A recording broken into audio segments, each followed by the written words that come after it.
Hi అండి, welcome to Rupa TET and DSC YouTube channel. So maths and science paper 2 వాళ్ళు 10th class బుక్ను చాలా వరకు నెగ్లెక్ట్ చేస్తారు. మొత్తం చూడకపోయినా మెయిన్ పాయింట్స్ మనకు ఎగ్జామ్లో వస్తాయి అన్న వాటినైనా కంపల్సరీ చూడాలి. సో అందులో ఒక టాపిక్ తీసుకుందాం మనం. లోహ సంగ్రహణంలో వాడే కొన్ని ముఖ్యమైన పద్ధతులు అవి ఒకసారి చూద్దాము.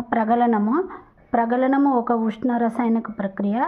ఈ ప్రక్రియలో ఒక ధాతువును ద్రవకారితో కలిపి ఇంధనంతో బాగా వేడి చేస్తారు.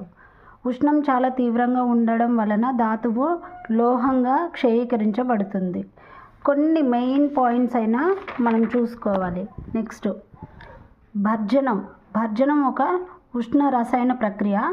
ఈ ప్రక్రియలో ధాతువు ఆక్సిజన్ లేదా గాలి సమక్షంలో అధిక ఉష్ణోగ్రత వద్ద వేడి చేస్తారు. ఈ ప్రక్రియలో పొందిన ఉత్పన్నాలు ఘనస్థితిలో ఉంటాయి. సాధారణంగా భర్జన ప్రక్రియకు రివర్బరేటరీ కొలిమి వాడతారు. నెక్స్ట్ భస్మీకరణం ఒక ఉష్ణ రసాయన ప్రక్రియ. ఈ ప్రక్రియలో ధాతువును గాలి లేదా ఆక్సిజన్ అందుబాటులో లేకుండా వేడి చేయడం వలన ధాతువు విఘటనం చెందుతుంది. నెక్స్ట్ ద్రవకారి.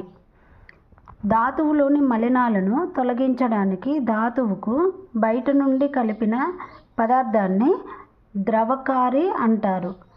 గాంగ్ SiO2 వంటి ఆమ్ల పదార్థం అయితే దానికి ద్రవకారిగా CaO వంటి క్షార పదార్థాన్ని గాంగు క్షార స్వభావం కలిగి ఉంటే గాంగుకు SiO2 సిలికాన్ డయాక్సైడ్ వంటి ఆమ్ల స్వభావం ఉన్న పదార్థాన్ని ద్రవకారిగా కలుపుతారు.